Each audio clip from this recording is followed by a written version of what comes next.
Minister of Defense to give her ministerial statement.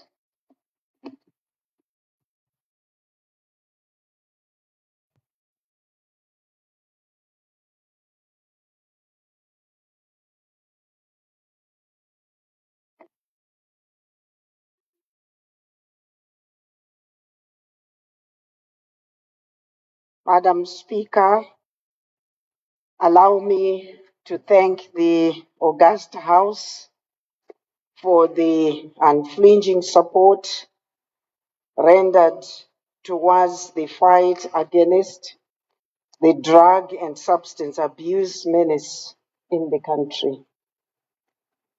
Madam Speaker, drug and substance abuse has been with us since time immemorial. However, the challenge has been aggravated by the heightened globalization, which has created a well-coordinated drug economy, introducing new addictive products to our communities. The menace is proving to be unselective, and no one is immune.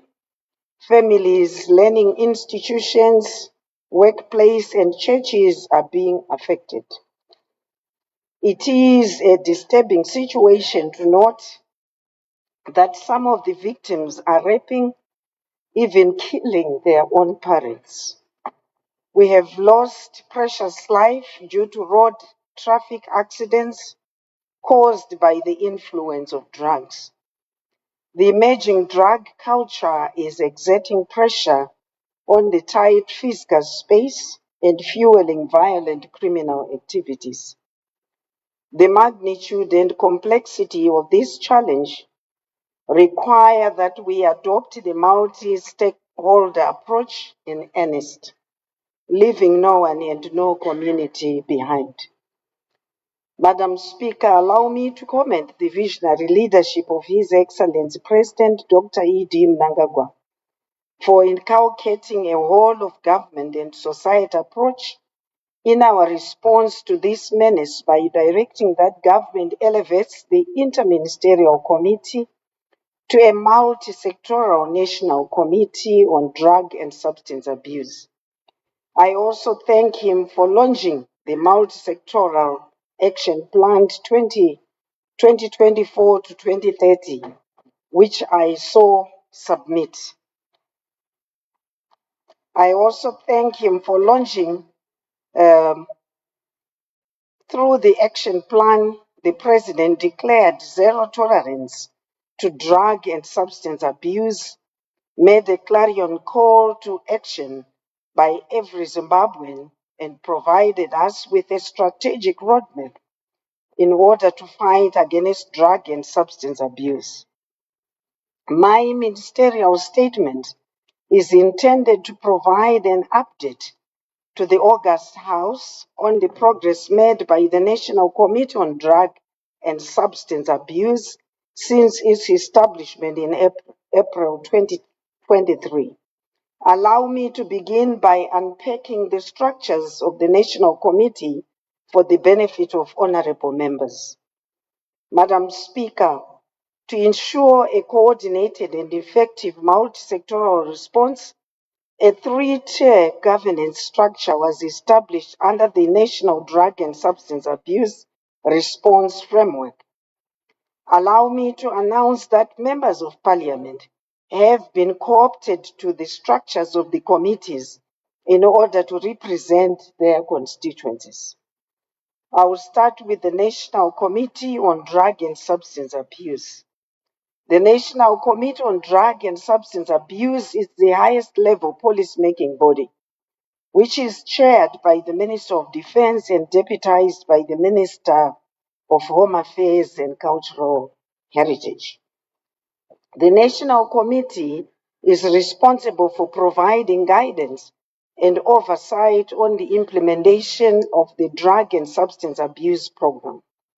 Members include all the ministries, ministers of state for provincial affairs and devolution, Chief Secretary to President and Cabinet, the Chairman of the Public Service Commission, Deputy Chief Secretaries, the Secretary to the Public Service Commission, the Secretary for Finance and Economic Development, Joint Operations Command, the President of the Chiefs Council and his deputy, the leadership of Council of Churches and Indigenous Churches, Association of Universities, in particular Vice Chancellors and development partners and Parliament Chief Whips. The National Technical Committee is the operational arm of the National Committee and is chaired by the permanent secretaries in the Ministry of Public Service, Labour and Social Welfare, and deputized by the permanent secretary in the Ministry of Home Affairs and Cultural Heritage. Members are the permanent secretaries from line ministries, heads of agencies, and the public health advisor in the Office of the President and Cabinet. The Technical Committee provides technical guidance, coordination, and reporting mechanisms on the national response. Regarding some national committees, these are provincial committees, which is chaired by the Ministers of State for Provincial Affairs and Devolution. The committee provides guidance and oversight to district committees. The provincial committee is a replication of the national committee, and members include all provincial heads of ministries, departments, agencies, chief executive officers of urban and rural district councils, provincial chief council, members of parliament, representatives, church leadership, private volunteer organizations and political leadership, and also traditional leaders, particularly chiefs, are part of this provincial committee. On district committees, the district committee is a replication also of the provincial committee and is chaired by district development coordinators. Members are ministries, departments, agencies, district heads of chiefs, members of parliament, district heads of religious organizations, private voluntary organizations, and also political leadership.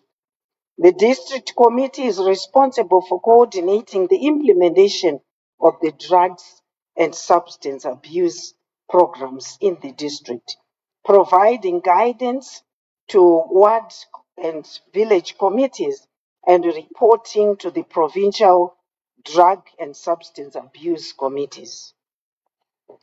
The next tier will be ward development committees. At the community level, we have adopted local government ward development committees and also village committees, which are chaired by councillors, supported by headmen and village heads.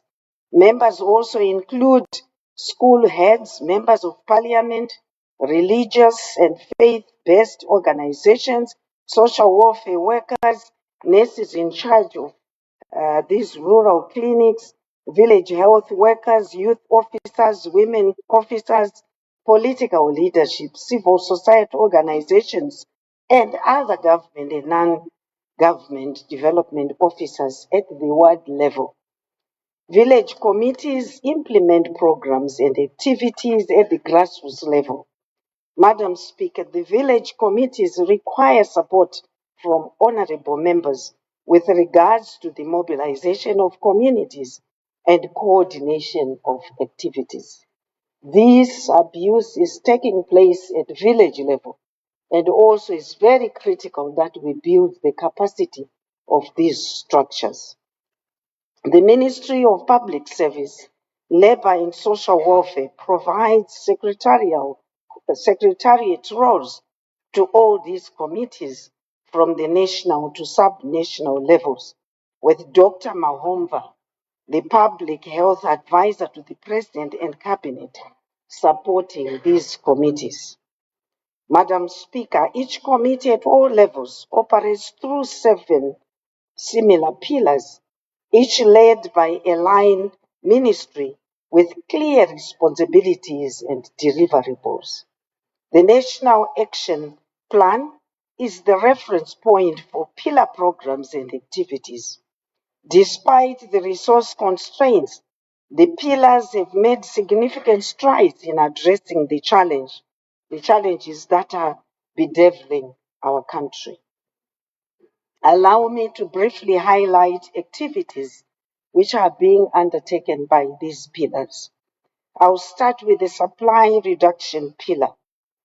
And Madam Speaker, allow me to say the key activities of the supply reduction pillar are aimed at reducing the amount of drugs and dangerous substances made available to our communities through surveillance operations, raids, arrests of drug dealers, destruction of drug bases and confiscated drugs, and naming and shaming of convicted drug lords and peddlers. The chairperson of the supply reduction pillar is the President's Department, and members include the Ministries of Home Affairs and Cultural Heritage and Defense.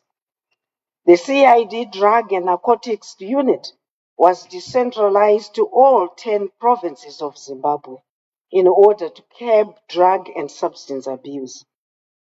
And since the establishment of the committee in 2023, a total of 31,789 suspects were arrested.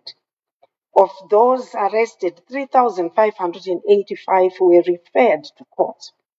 And of those referred to court, 1,831 were convicted, with some receiving sentences of up to 15 years, demonstrating the seriousness attached which the government is addressing this national scourge.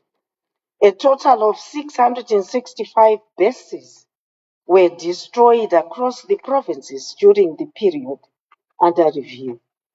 Madam Speaker, after the conclusion of court proceedings, the convicted suppliers and offenders are named and shamed without fear or favour. Madam Speaker, Ministry of Home Affairs gazetted statutory instrument 62 of 25, which I so submit to the august House. The SI amended the schedule to the Harmful Liquids Act, Chapter 9, Section 10, in order to incorporate unregulated, unauthorized, or illegal produced alcohol beverage containing ethanol. And these are Tumbra, Musombodia, or by any other name whatsoever.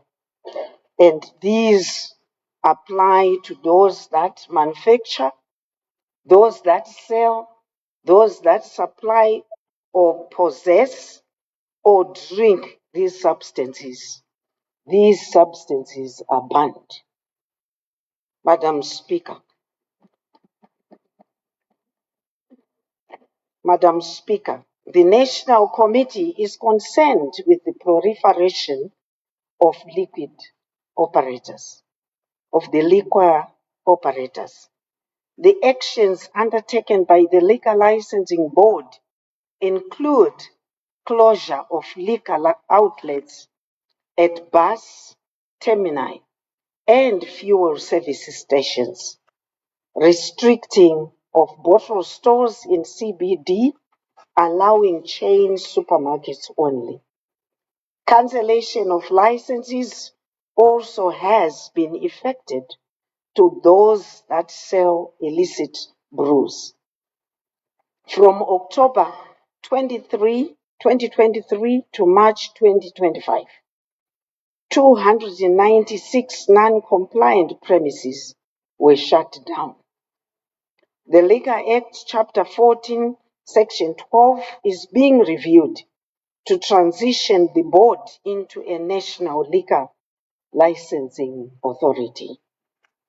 Allow me to inform the House on the recognized liquor licenses and their stipulated operating schedule in terms of liquor Regulations, Statutory Instrument 197 of 2004. I will start with the type of license, which is the airport liquor license, and they operate any day from 10 a.m. To 11 p.m. And these other types of license will operate in the same manner, which is the bar liquor license and the beer hall liquor license, which trades from 10 a.m. to 11 p.m. Bottle store liquor license any day between 8 a.m. and 8 p.m. Club liquor license any day from 10:30 a.m. to 11 p.m. Hotel liquor license any day other than Sunday, 10:30 a.m. to 10:30 p.m. Nightclub any day other than Sunday, 8 p.m. to 3 a.m. the following day.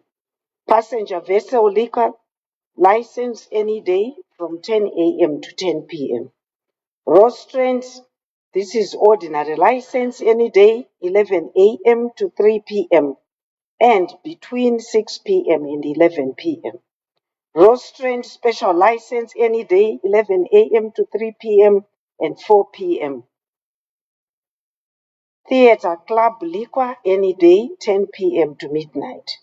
Theater liquor license any day, 5 p.m. to 11 p.m.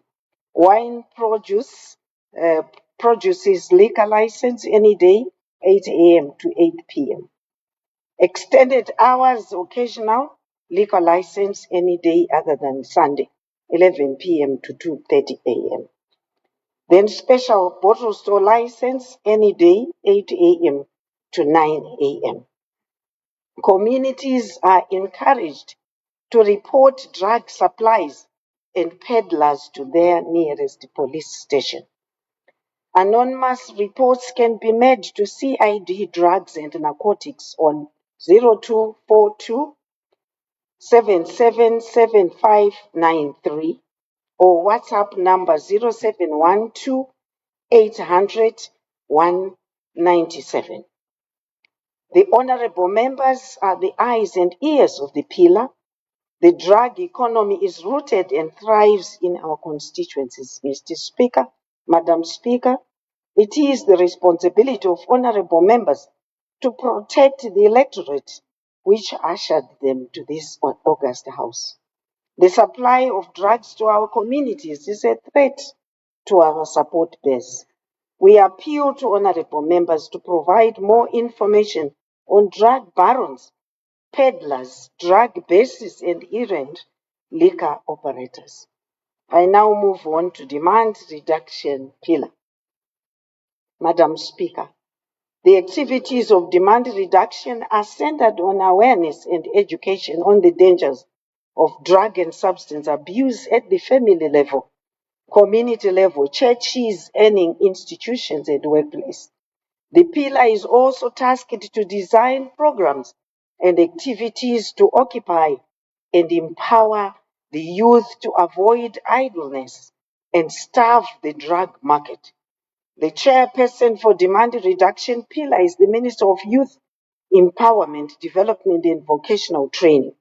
And members include Ministries of Primary and Secondary Education, Higher and Tertiary Education, Public Service and Labor, Home Affairs and Cultural Heritage, Women Affairs, Local Government, Finance and Economic Development. Development partners, community-based organizations, churches and traditional leadership, and also the portfolio committee responsible for this particular pillar in Parliament. A total of 9,931,926 people were reached through coordinated education and awareness campaigns led by pillar stakeholders, including religious organizations and government ministries. Additionally, the Ministry of Youth Empowerment engaged 89 heads of denominations to disseminate the multi-sectoral plan against drug and substance abuse, ensuring that faith-based communities are actively involved in prevention efforts. And through a multi-ministerial effort involving the Ministry of Youth Empowerment, Sport, Land, Education and Women Affairs, substantial progress has been made in providing livelihood and empowerment programs. A lot of 45 vocational training centers and 25 satellites across the country have been revitalized to offer courses in agriculture, engineering, construction, electrical, hospitality, and cosmetology to the youth. The Youth Services in Zimbabwe program has trained about 2,958 youths. Mechanisms have been put in place to provide a pathway for drug and substance abuse survivors. The current training at Dadaya, Vumba, and Guyu training centers accommodated about 70 drug and substance use survivors from the enrollment of 1,844 youths. The Ministry of Youth Empowerment, Development and Vocational Training through the Youth Fund is offering project loans to the youth as individuals and in groups for youth empowerment. The Youth Build Zimbabwe is encouraging youths to participate in the development of their communities by providing labor to construct, rehabilitate classrooms, clinics, and community halls. Junior parliamentarians are capacitated on drug and substance abuse issues during parliamentary sessions, and these young leaders now serve as key advocates for prevention, sensitization, and peer education among youth constituencies. The Nanga program established sport, arts, and culture clubs reaching over 12,000 youth people. In addition, the demand reduction pillar through the Ministry of Primary and Secondary School has conducted community service fairs and career fairs. These events served to enroll school dropouts, promote anti-drug messages to learners, parents, and communities, and create awareness on the importance of education and the risks of drug abuse. Madam Speaker, drug and substance abuse is now a topic taught from ECD A to A level within the guidance and counseling learning areas. A three-pronged guidance and counseling strategy is being deployed, which includes interactive counseling sessions, special assemblies, and sports gatherings. To strengthen school policies and safeguarding mechanisms in 2023 to 2024, safeguarding policies were revised, specifically targeting drug and substance abuse, and provided schools with clear implementation guidelines and frameworks for creating school-level anti-drug policies.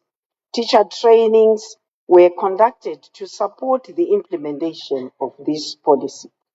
The school health policy gives room for collaboration between the ministries of primary and secondary education and Ministry of Health and Child Care.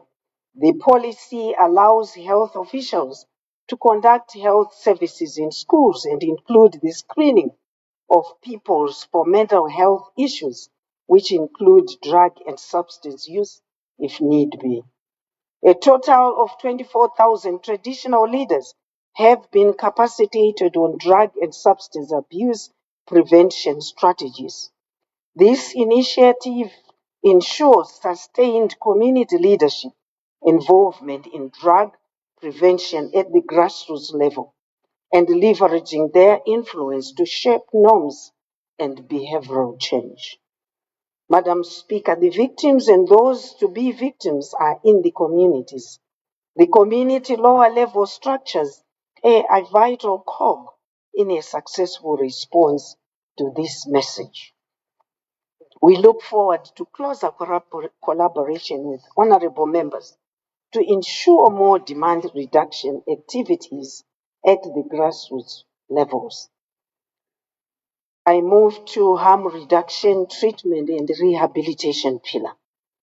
The harm reduction, treatment, and rehabilitation pillar assists victims in fighting addiction through treatment and rehabilitation services. The chairperson for harm reduction, treatment, and rehabilitation pillar is the Minister of Health and Child Care, and members include Ministries of Public Service, Youth, Home Affairs, Women Affairs, Medicine Control Authority of Zimbabwe, NATFAM, Liquor Licensing Board, Development Partners, faith-based organizations, and community-based organizations. And also the portfolio committee responsible for this area are also part and parcel of this committee. A total of 15,648 patients received treatment. Outpatient care services are still available at all provincial hospitals free of charge. The National Committee is aware of the limited inpatient government treatment facilities. In the spirit of our President's mantra of leaving no one and no community behind, 67 facilities under the Ministry of Local Government and Public Works were identified for repurposing to government standalone treatment, rehabilitation, and skills development centers.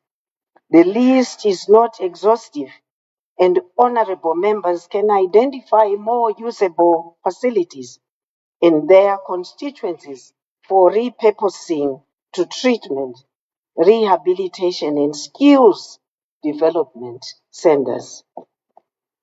To date, 3 such facilities have been operationalized, that is Chipadze in Bindura, Amaven in Kwekwe, and Chinotimba in Victoria Falls. Madam Speaker, to complement the government's effort in operationalizing more centers, we are engaging our partners. One of the partners, called Porter Missionary Society under the Seventh-day Adventist Church, is renovating 3 habilitation centers, that is Chitubu Satellite Clinic in Glenora, Wilkins Opportunistic Infections Ward, and Wilkins Hospital's Annex Ward.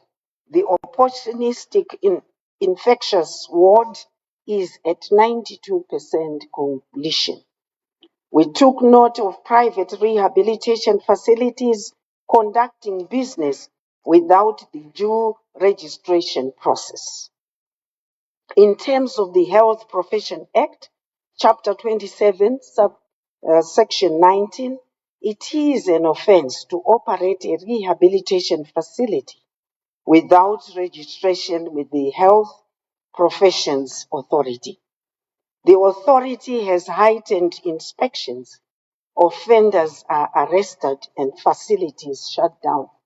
And we took note also that most of these private rehabilitation facilities are charging exorbitant prices.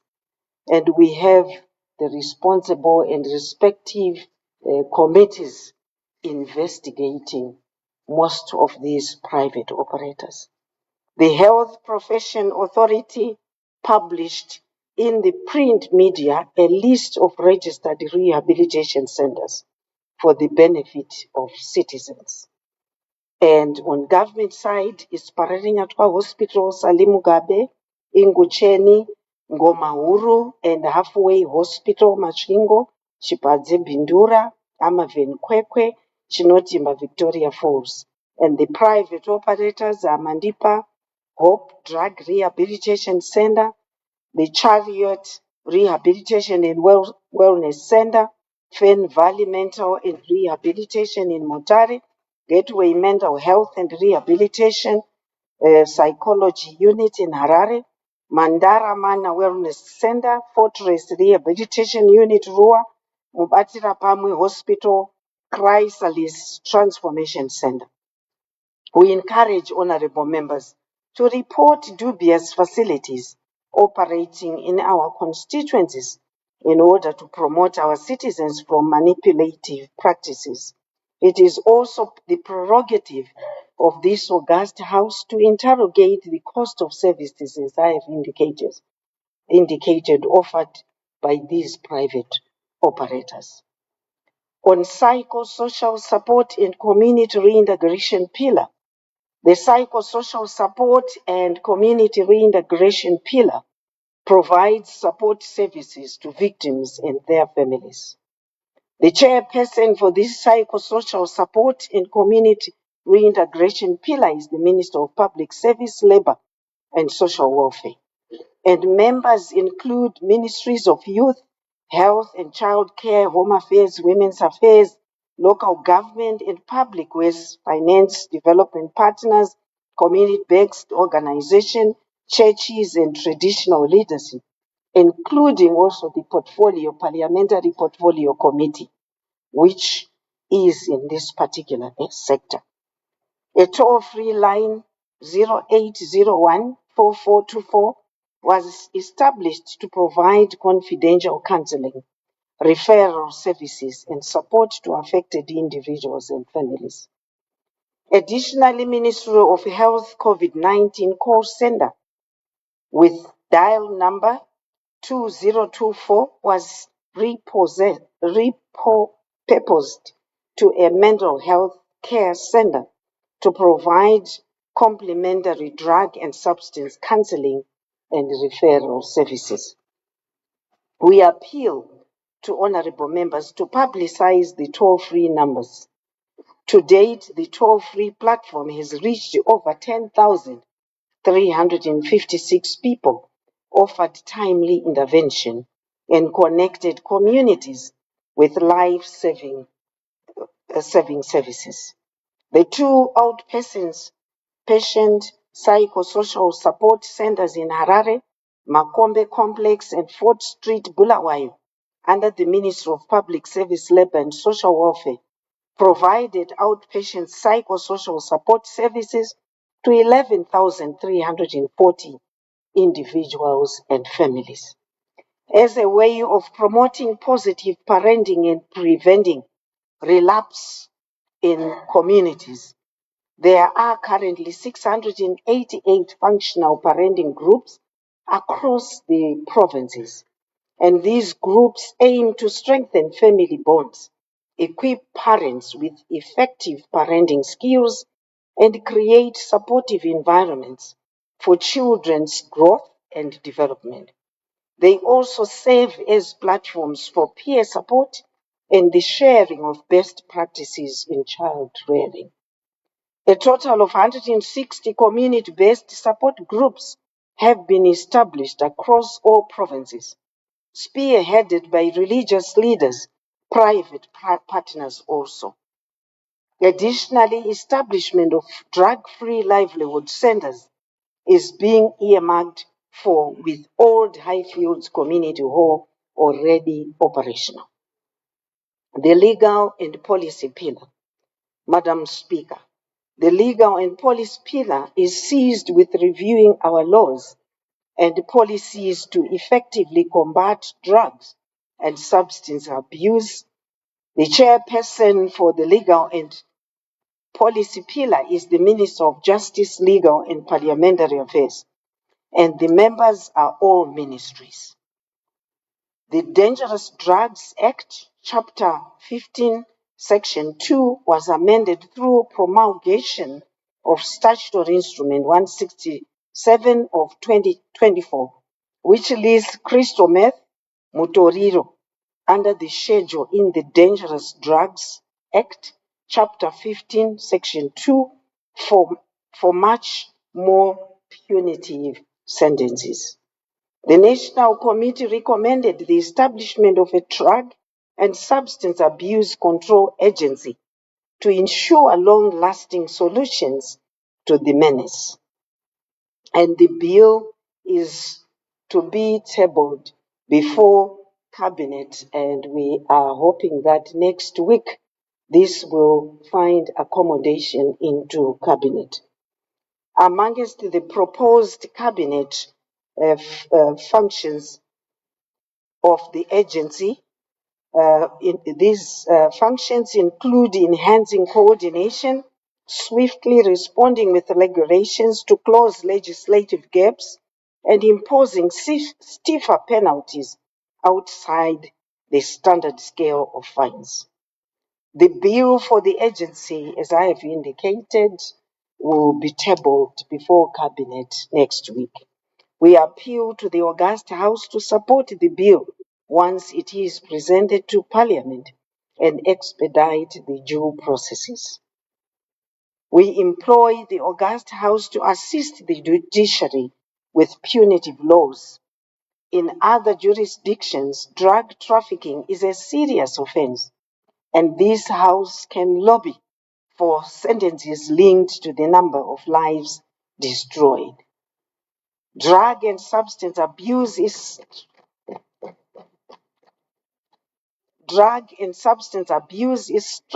spreading like fire. It is now within the public service, private sector, churches, and learning institutions and parliament. This House can debate on compulsory drug and substance abuse testing at workplaces and learning institutions with a view to not punishing the victims but providing early assistance. I'll move on to media communication pillar. The media and communication pillar informs and educates the public on drug and substance abuse and is chaired by the Minister of Information, Publicity and Broadcasting Services, and all ministries are members. The information, education, and communication tool was developed and is ready for use by stakeholders, including Parliament. The pillar also provides media coverage on activities done by ministries, departments, agencies, and other stakeholders, including Parliament. The artificial intelligence chatbot phase 1 was completed and work is in progress on phase 2. Honorable members are pivotal in the dissemination of educational materials to communities. Resource mobilization and economic strengthening pillar. The resource mobilization pillar is the fundraising arm of the National Committee that ensures all pillars are funded to undertake their activities in the combating of the menace. The chairperson for resource mobilization pillar is chaired by the Minister of Public Works and Local Government, and members include finance, industry and commerce, tourism and hospitality, public service, labor and social welfare, development partners, the Zimbabwe National Chamber of Commerce, the Chamber of Mines Bankers Association. Mr. Speaker, Madam Speaker, we thank the August House for support towards national budgetary allocation. In 2023, the Treasury allocated 500 million in 2024 and 30 billion, and in 2025, 800 million Zimbabwean dollars. However, the rate of disbursements and quantum of these funds remain unmatched with the demands of the multi-sectoral action plan, which is affecting the holistic implementation of the plan. Primary focus is mobilizing resources to renovate the operationalize the 67 treatment and rehabilitation facilities under local government and public, the list of which I saw submit to the August House. We have engaged partners to complement the government's efforts in expediting the establishment of more rehabilitation centers, as I have indicated earlier. We are preparing for a high-level resource mobilization meeting in which our partners will deliver their pledges to His Excellency, the President.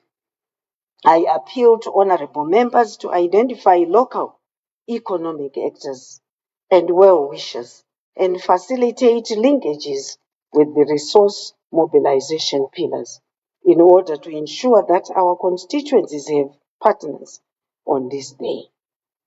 I also appeal to honorable members to consider funding local rehabilitation centers with CDF funds and lobbying for prioritization of rehabilitation centers under devolution-funded projects. Shared responsibility in the fight against drug and substance abuse.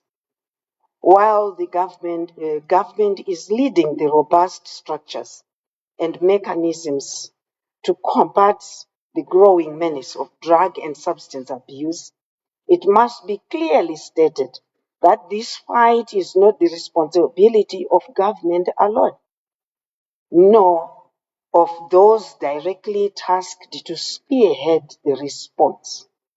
Like any other national disaster, fighting drug and substance abuse demands the full participation of every Zimbabwean, including members of parliament, community leaders, families, and citizens at large, since no family has been spared of this menace. His Excellency the President, through the multi-sectoral drug and substance abuse action plan, demonstrated the political will to fight against drug and substance abuse, leaving no one and no community behind. Parliamentarians in particular play a crucial role in advancing interests and well-being of the electorate by championing awareness, mobilizing communities, and holding stakeholders accountable within their constituencies. We have been capacitated with vehicles which can assist in organizing outreach meetings at the grassroots level. We appreciate the Parliament Portfolio Committee on Youth Empowerment, Development and Vocational Training for interfacing with the demand reduction pillar. We encourage the rest of the parliamentary portfolio committees to engage the relevant pillars and the technical committees for the purposes of sharing information and experiences with ultimate goal of sharpening our strategies. In concluding, Madam Speaker, the journey to a drug-free Zimbabwe requires the collective effort of every citizen, community, and institution. The milestones achieved so far are a testament to what can be done through strong leadership, multi-sectorial collaboration, and community-driven solutions. As we advance towards Vision 2030, government remains resolute in building a Zimbabwe where every young person can thrive free from the chains in addiction. Let us continue to work together in unity, compassion, and determination to end the scourge of drug and substance abuse in our beloved country. I so submit, Madam Speaker. Thank you, Honorable Minister. Are there any matters of clarity? I recognize Honorable Chidua. Yeah, thank you so much, Madam Speaker, ma'am. And I want to make my submission by thanking the Honorable Minister for the comprehensive and informative ministerial statement, which comes at a time when our communities are overwhelmed with this problem of drug and substance abuse. And I would also want to applaud the work that is being done by the National Committee, which is implementing the Zimbabwe multi-sectoral drug and substance abuse plan 2024 up to 2030. But the point of clarity that I also wanted to find out from the Honorable Minister is how far they are also taking into account that the drug and substance abuse seems now to be a regional problem and it's a cross-border problem. As we implement the, the drug and substance abuse plan, to what extent are we? Order, Honorable Chiduo. You are now debating. Can you please stick to your point that you need clarity on? Yes. You may proceed. My point of clarity is if the committee is taking into account a regional approach in fighting drug and substance abuse. Thank you. Any points of clarity? I recognize Honorable Dr. Kubi. Thank you very much, Madam Speaker. Ma'am, I would also like to add my voice in thanking the Honorable Minister for an incisive presentation on drug and substance abuse, because drugs are destroying the social fabric of our nation. And the issue that I need clarity on is that you said that about 31,000 people were arrested and 3,000 were taken to court and 1,000 were convicted. My problem is that from 30,000 to 3 and to 1, you will find that the 1,000 which was arrested, those are small boys. The kingpins are still out there. There is this issue of catch and release where people are caught and they are released. Honorable Minister, can you please clarify why these 31,000 were not taken to court and convicted? Because as long as if we have been found to be selling drugs, you must be convicted immediately and sent to prison, because you are destroying the lives of our children. Our children are now cabbages. If you go everywhere, we'll see our children are cabbages, and it is destroying this country. Honorable Minister, can you please do something? I know you are doing a lot, but can you please go a step further and arrest these kingpins? These streams where these drugs are flowing from, can they be arrested? Thank you. Points of clarity. I recognize Honorable Bajila. Thank you so much, Madam Speaker. I would also like to thank the Minister for this statement. What I would like to find out is when she was speaking about operating hours for these places that sell alcohol, she mentioned about a license for extended hours, which can be sought, and it runs from 11 p.m. to 2:30 a.m. What I would like to find out about this license is, can this kind of license be given permanently? That this institution has an extended hours license, or is it a license that you can find, that you can apply for if you have got a specific event at your place where you sell liquor?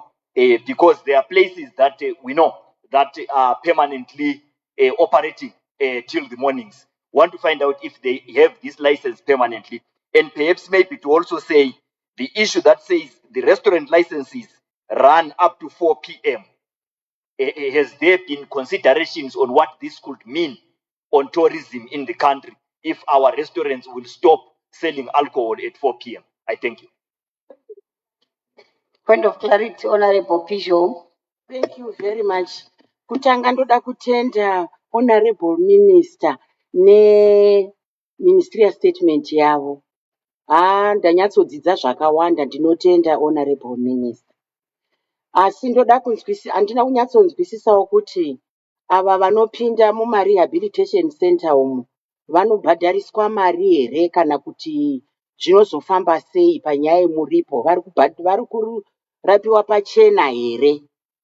Uye rehabilitation program yacho inoita kuti mangwana abude nei? Anobuda ane certificate here rezvimwe zvinhu zvaakutogona, kana kuti vanongoita kuti arege kunywa zvinodhaka? Ndatenda hangu. Point of clarity. I recognize Honorable Togarepi. Thank you, Madam Speaker. Minister, nokutenda zvikuru nestatement yamauya nayo nema-areas ose anga achitinetsa mazhinji mamatauro. But ndine chinhu one chinondinetsa zvikuru chokuti unonzwa vanoita zvomutemo anoti mapurisa navamwe vanenge vachirwisana nezvinodhaka vachiita sokuti vanotsvaka vanhu vanotengesa nevanomwa zvinodhaka, nokuti vanhu ava chero mukati zvezvi honorable minister ndinde nemi ndinokuratidzai anyone zvinongova public. It's now a clear, like we are a society of vanhu vanongonwa vanongosvuta izvozvo zvinodhaka.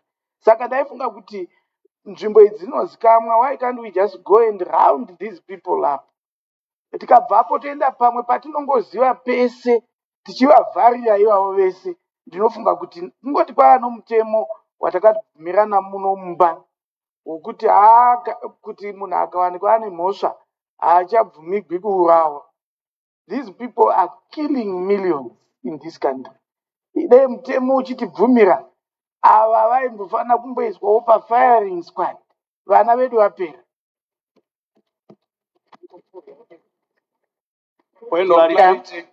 Point of clarity, Honorable Moyo. Thank you, Madam Speaker, ma'am.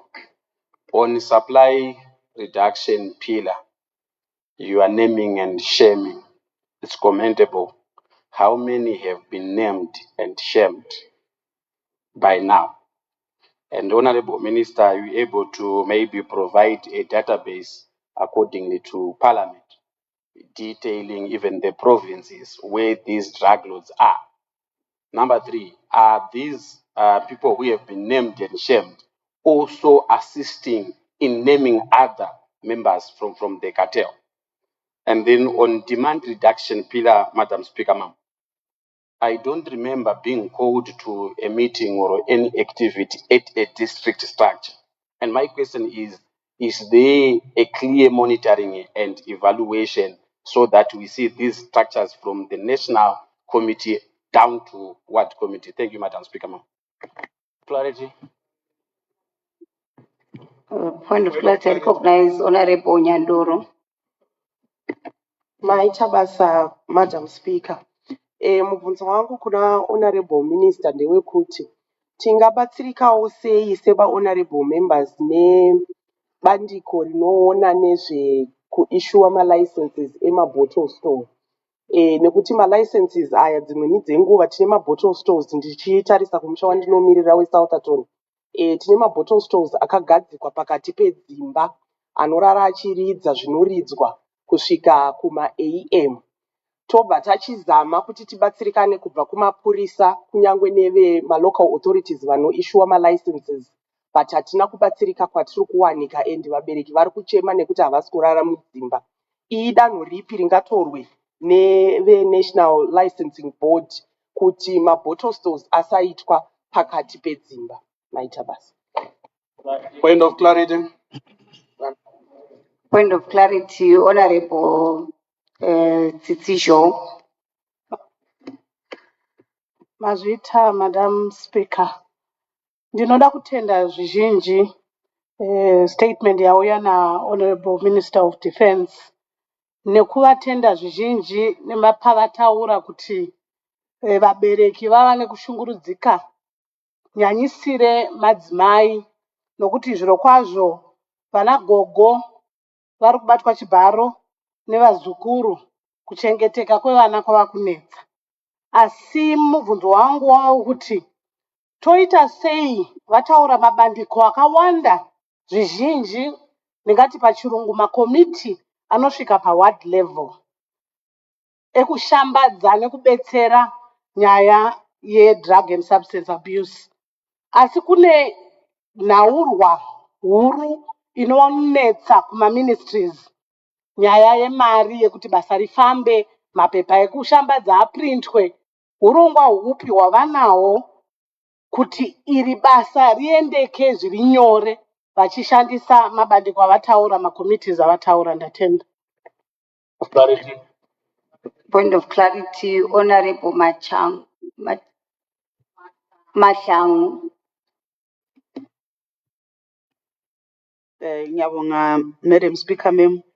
Mina iclarity yami ikakhulukazi uminister ukhulume ngama committees, district level and ward level.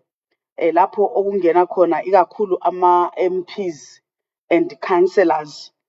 Ngingazi from the side yama-councillors, from kuma-MPs, sicela ukuba kwazi. Order, Honorable Mahlangu. Can you please come again? Okay. Yeah, you may Ngiyabonga, proceed. Madam Speaker, ma'am. Minister, siyabonga nge-ministerial statement ebiswe nguminister. Inhle kakhulu njalo iyasincedisa ukuthi sakhe isizwe sethu. Ngicela ukwazi ikakhulu kuma committees lawa ukungena khona kakhulukazi ama-MPs lama-councillors ukuthi ama-MPs bayakwazi yini, ngoba nxa ngikhangela ngifuna ukukhulumela ngami bengingakwazi, but isikhathi esiningi I participate kuma programs awe-drug abuse, awe-drug substance abuse, but not as umuntu oku-committee. So sicela uba kwazi ukuthi indlela abasebenzisa ngayo ukuthi ama-MPs abekwazi, so that sibambane simanage at least ukuthi we do away ngama-drugs and abuse substance. Ngiyabonga. Point of clarity. Yes, point of clarity, Honorable Zimbabwe. Thank you, Madam Speaker. Thank you, Minister, ne statement.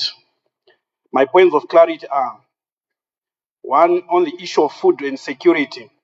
In the 3 rehabilitation centers that we have mentioned, the Chipadze, Amaveni, and Chinotimba, because communication with these centers, they are saying they cannot accommodate people with the psycho problems because of security and availability of food.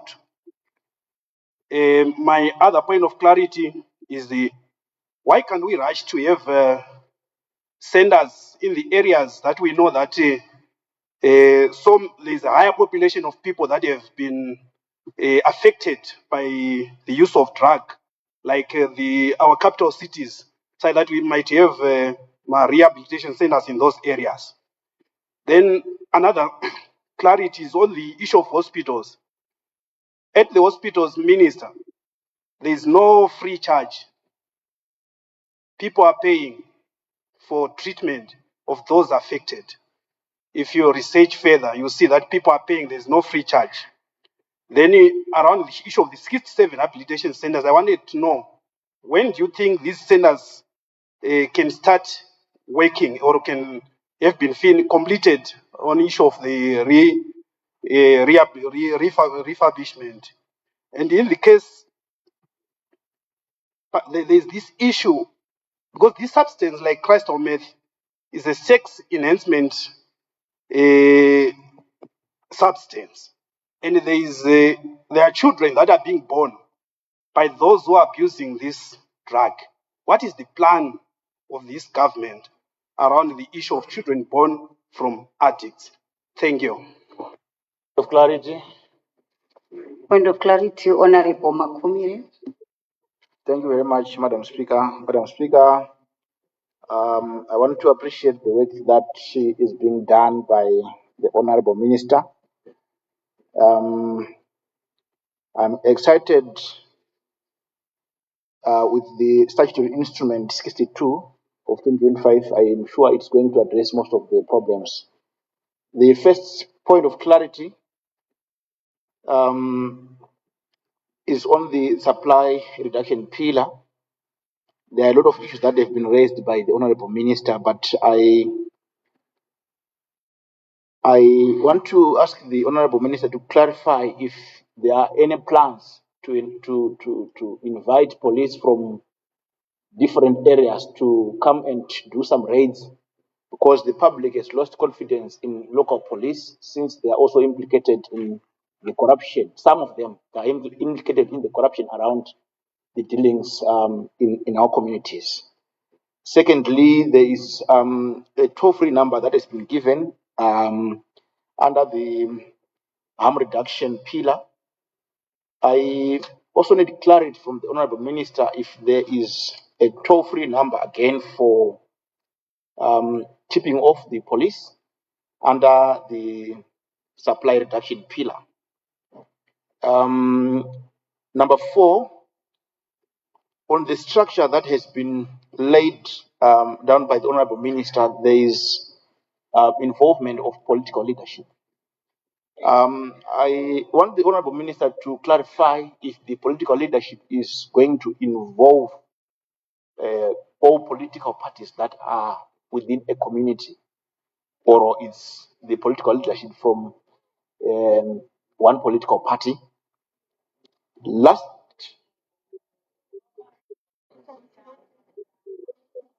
the last point of clarification, may you protect me, Honorable Speaker. The last one is on the activation of the structures that have been laid down I am sure it runs from the national level to the village level. Are there any timelines for the activation of these structures at a lower level? Thank you very much. In the interest of time, may you allow the Honorable Minister to respond?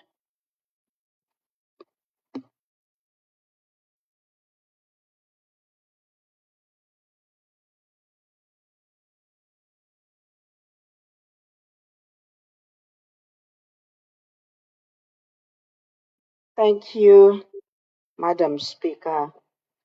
Let me start by thanking the honorable members for their support to the efforts that are being made by government, which I have highlighted in the presentation.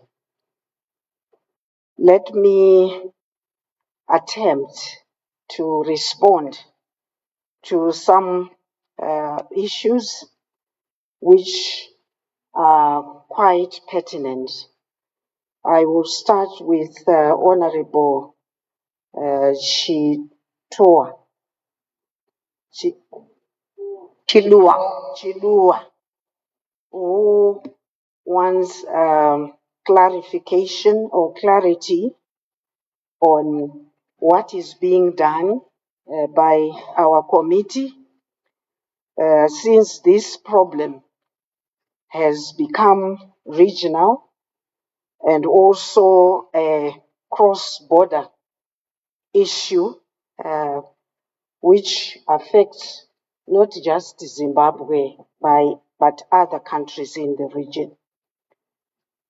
Let me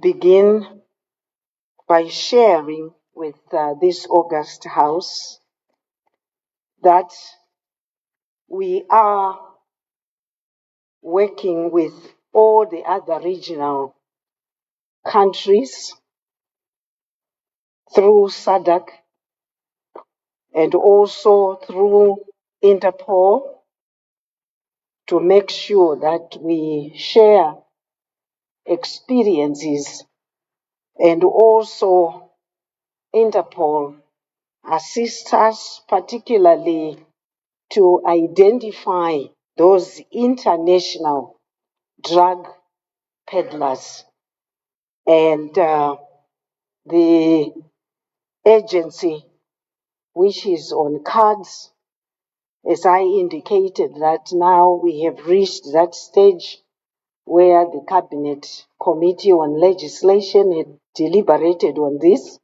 Our main focus will be on enforcement and also sharing of best practices with other countries in the region that have already established these agencies.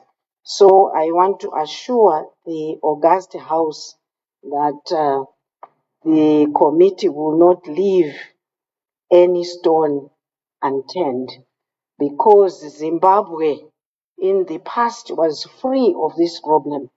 But as I indicated, that the issue of globalization is caught up with Zimbabwe.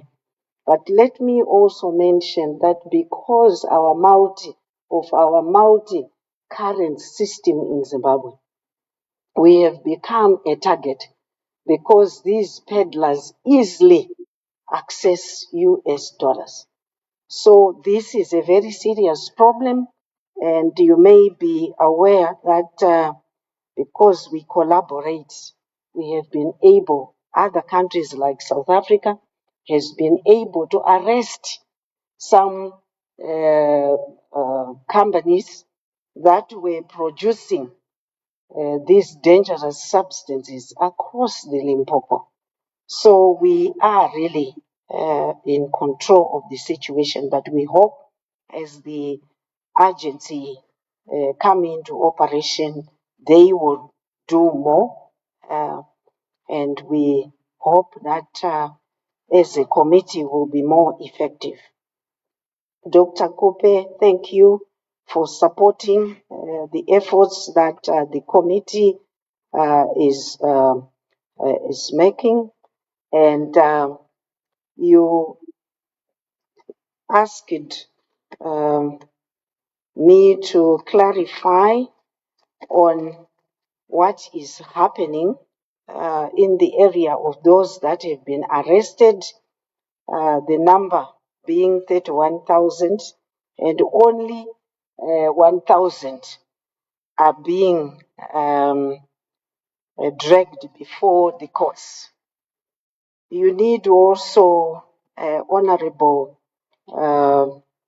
member, to appreciate that cabinet resolved that the police now will not be allowed to fine these offenders. All the cases now will be brought before the courts, and you can imagine the load that is before the judiciary.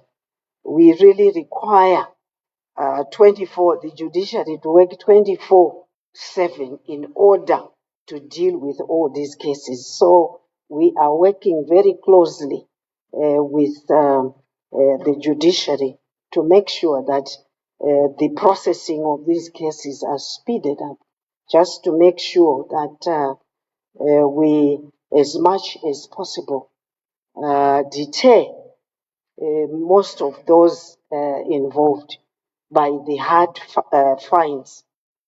I really appreciated the recommendation that came from Honorable Togarepi, drawing lessons from other countries, that most of these offenders, those that deal or sell these drugs and substances, they are put on firing squad.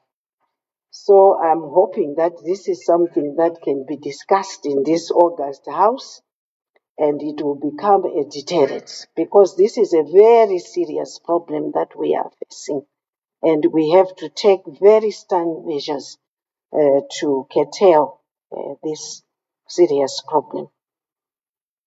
You also, I don't know the honorable member who made reference to that the kingpins are not being arrested. You may recall that in my presentation, I did allude to quite a number that have been shamed, that have been named and shamed. And I provided the number. If I did not provide the statistics, maybe we can accommodate this at a request which was advanced, that I should provide statistics for other sector. I will touch on it when I make reference to the other request for data. The Honorable Pagira, is it Pagira, regarding the operating hours of the restaurant. Is it restaurant operators?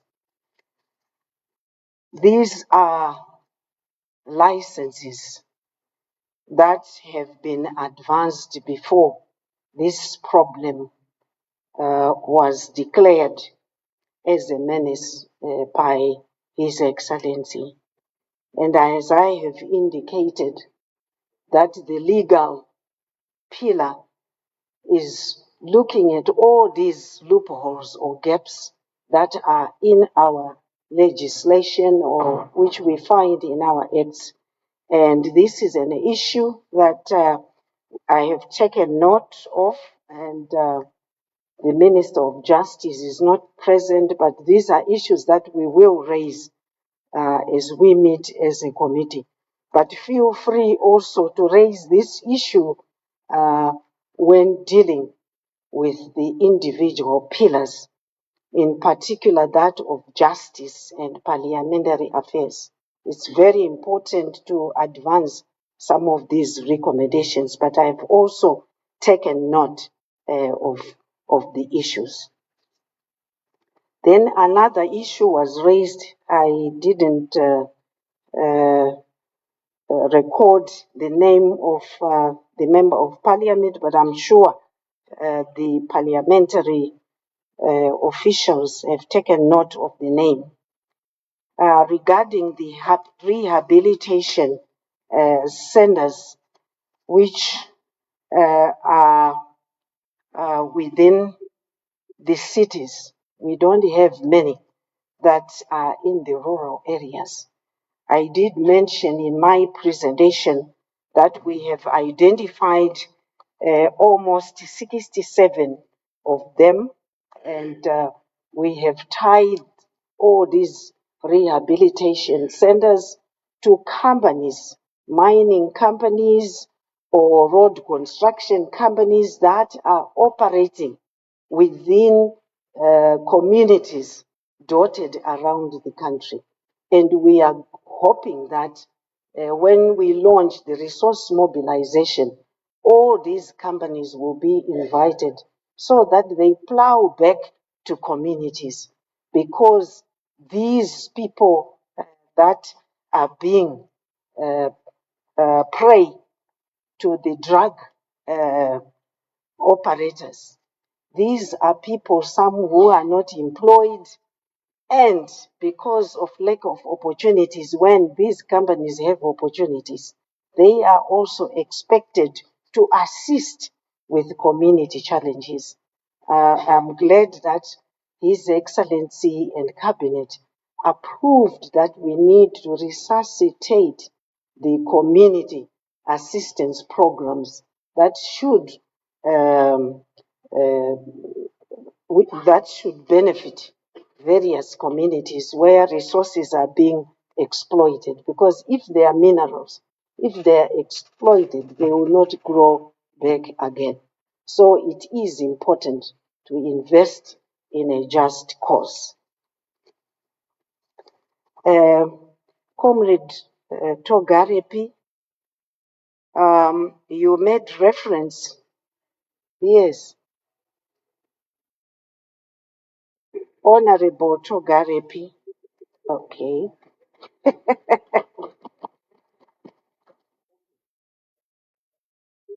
My apology.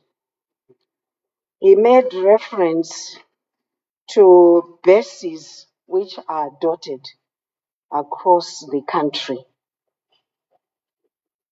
I have invited honorable members, if they know of some bases which require attention, to come forward and share this information with the committee, or you can approach the ministers of state or CID offices that are dotted across the country.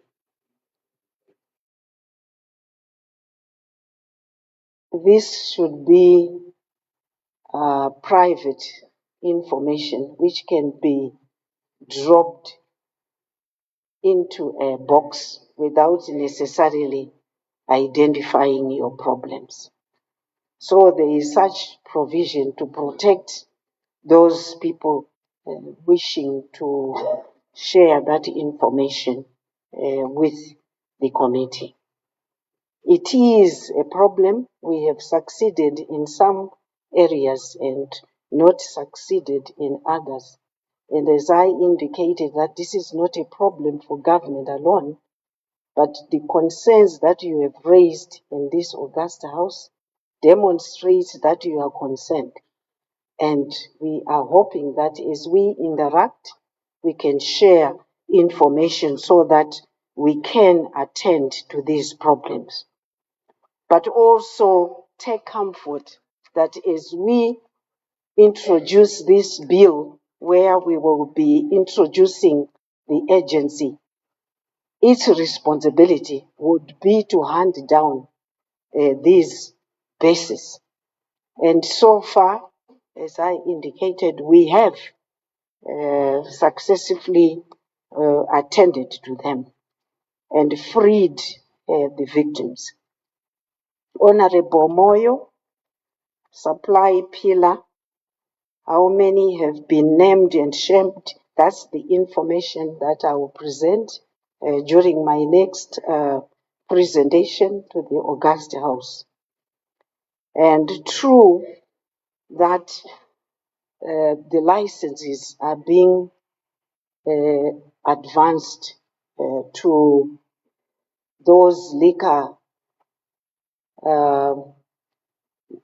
operators in residential areas.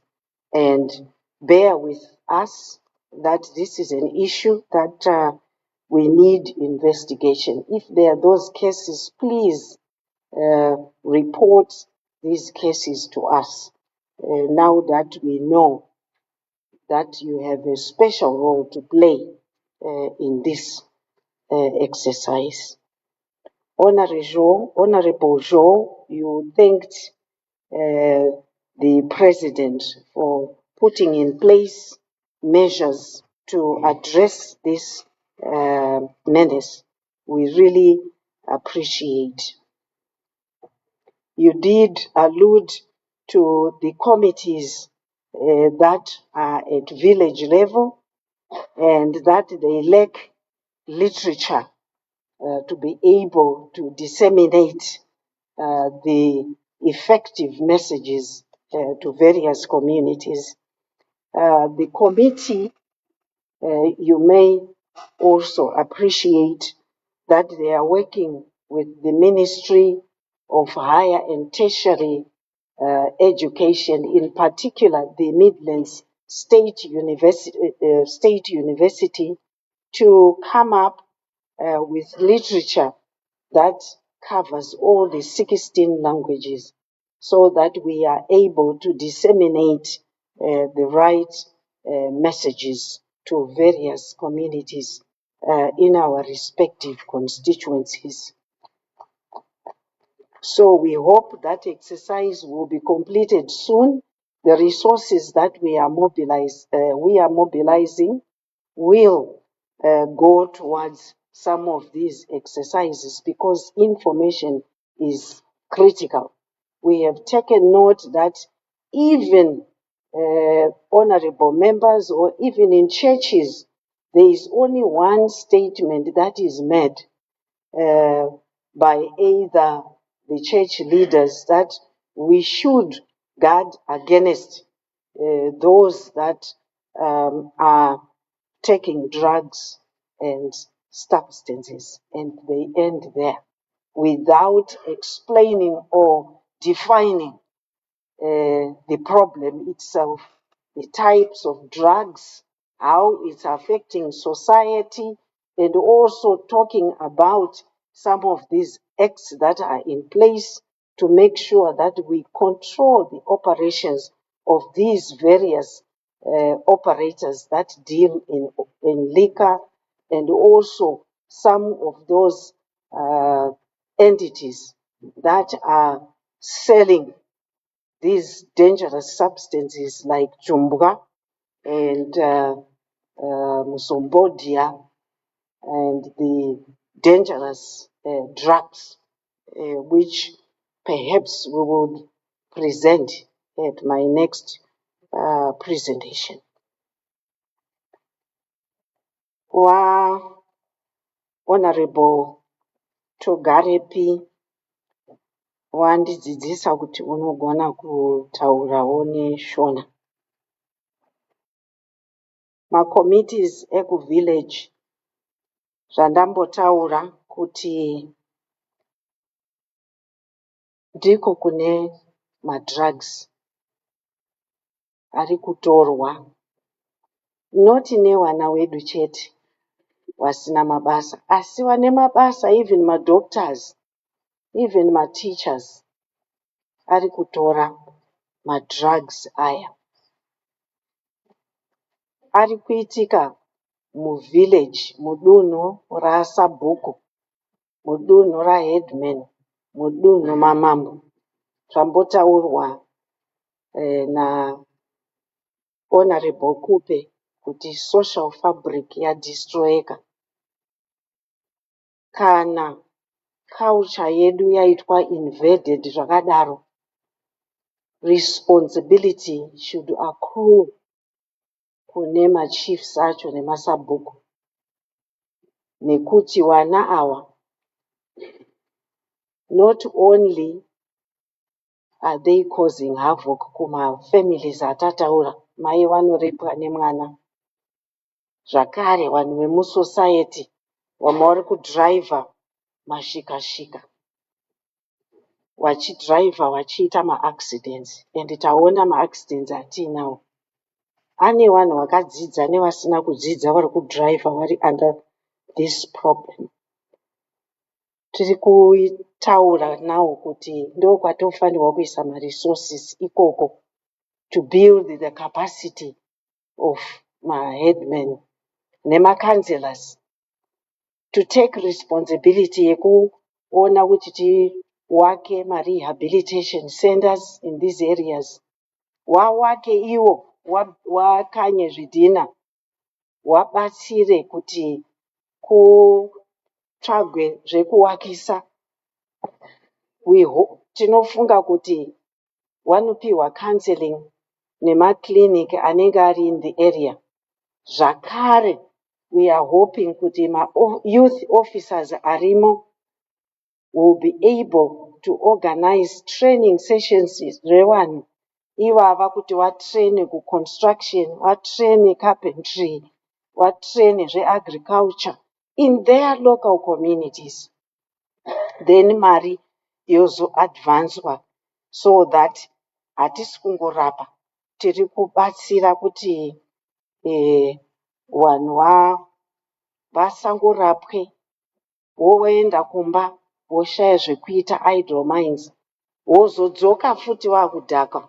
Tikabatsira kuvatraina zviri kuitwa neyouth service, kuti waende kuyouth service wonotrainwa, then wozopiwazve mari yekuti waite maprojects. So it's not just having structures, ndosaka tati iri kuda resource mobilization so that government ikaisa mari muhomwe, those victims will benefit from these programs.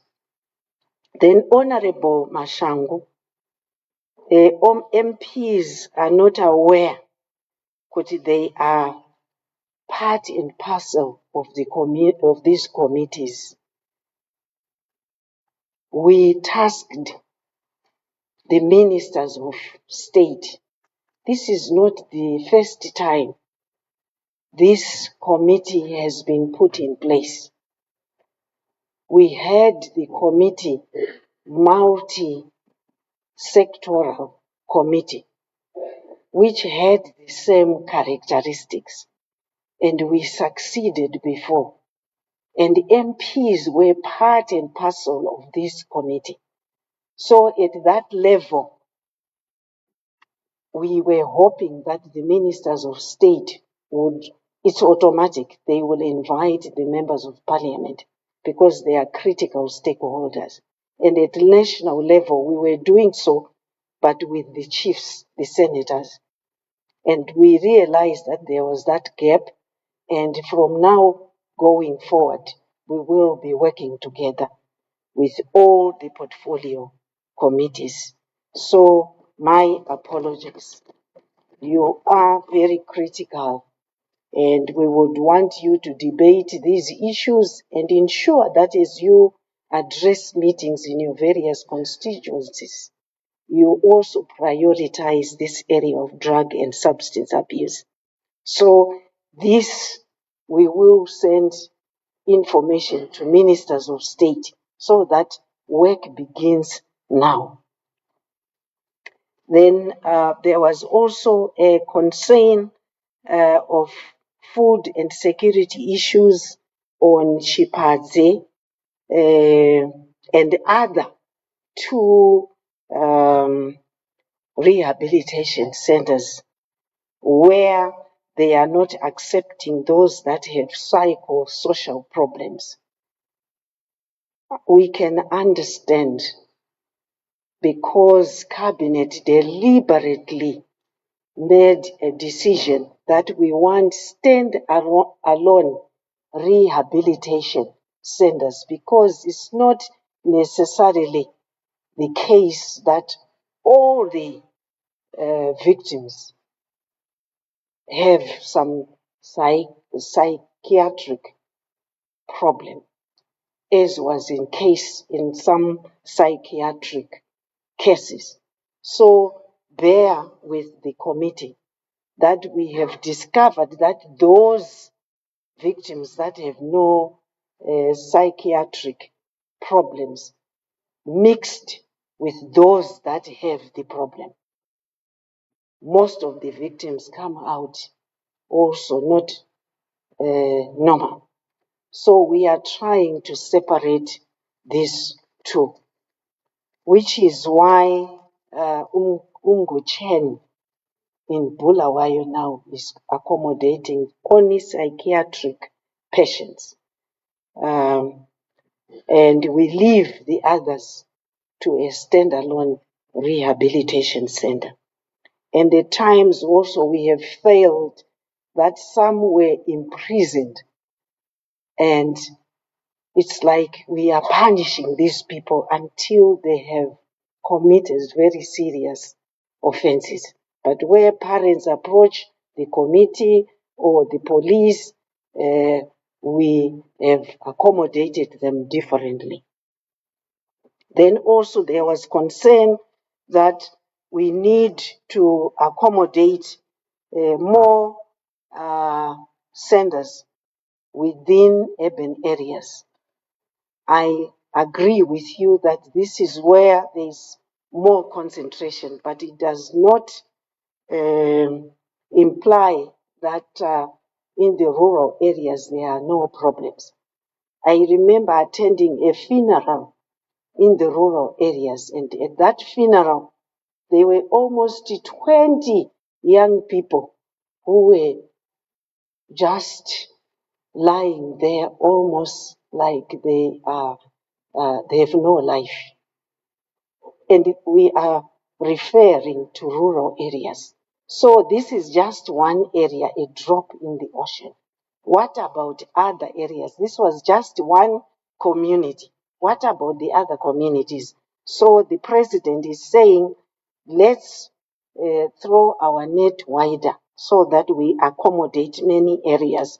But I will submit a list of those proposed rehabilitation centers. If you think of some other rehabilitation areas, please don't hesitate to approach the committee. Then hospitals that are charging fees, I'm not sure whether this is happening. If it's happening, please feel free to approach either my office so that we are able to investigate.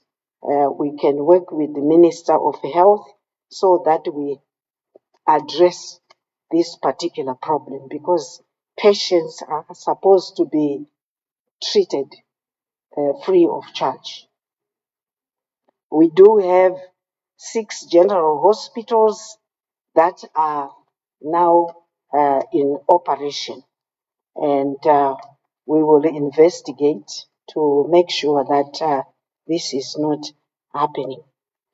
There was a concern also on what we are doing about those children that are born of mothers that are taking these drugs, in particular crystal meth.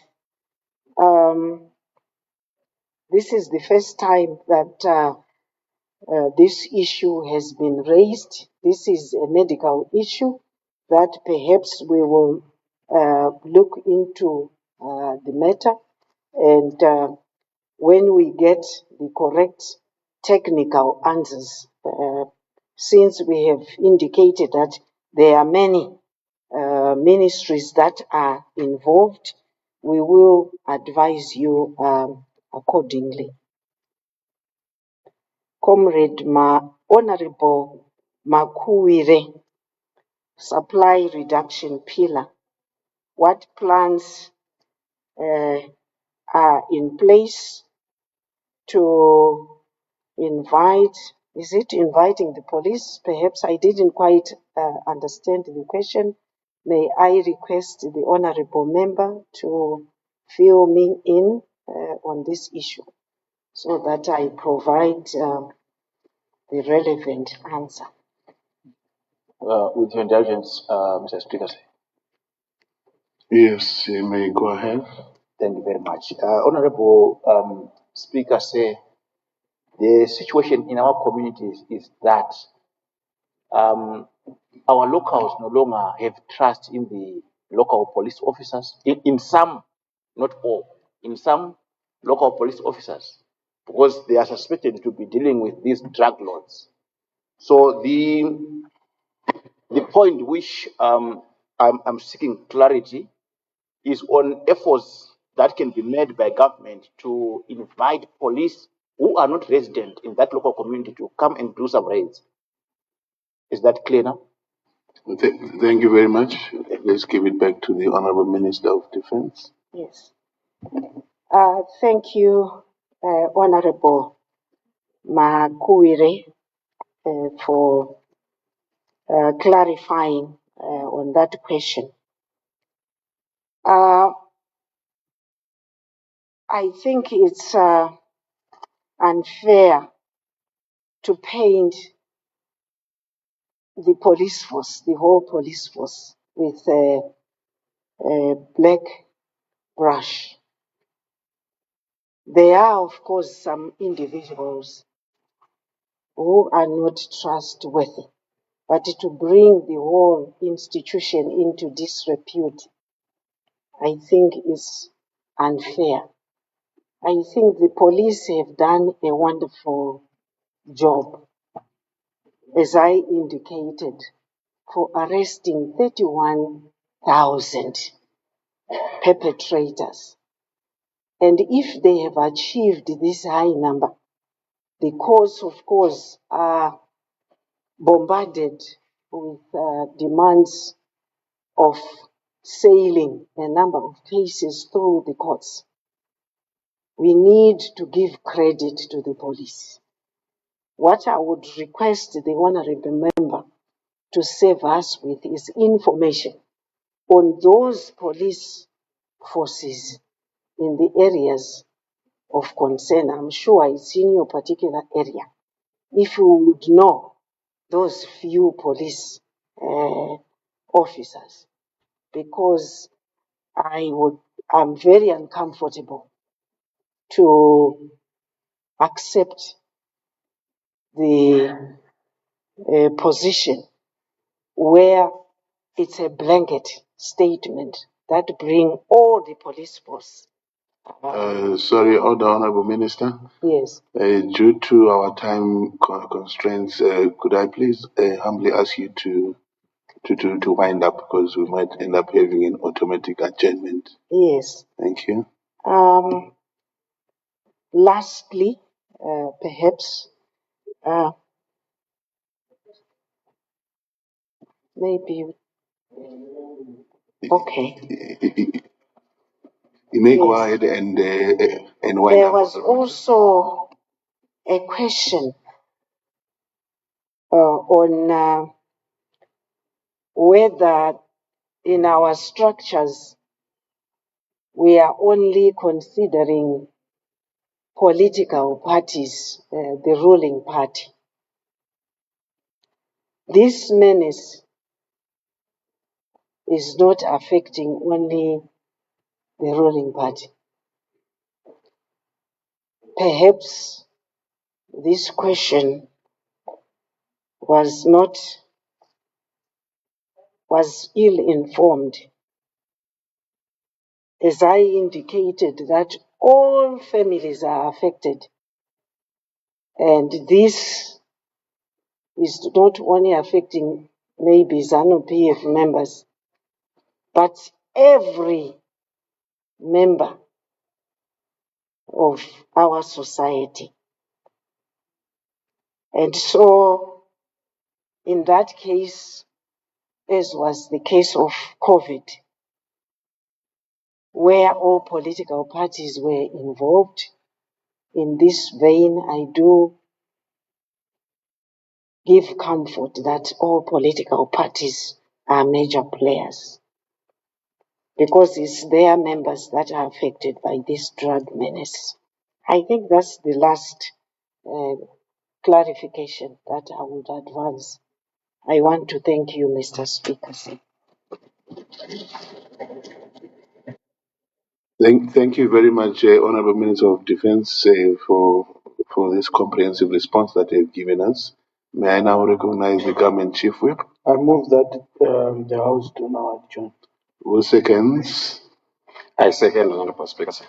It has been moved that the House do now adjourn. Is there any debate? I put the question that the House do now adjourn. Those who are of that opinion will say aye. Those of the contrary opinion will say no. No. I think the ayes have it. The ayes have it. The question is accordingly affirmed, and the House is adjourned. To what date, Honorable Government Chief Whip? Tomorrow, Mr. Speaker. We are adjourned to tomorrow. Thank you very much, and thank you, honourable members, for your patience as well. Kusofana uchinja chair zaidi. You know, ku all parliament yana machair ya.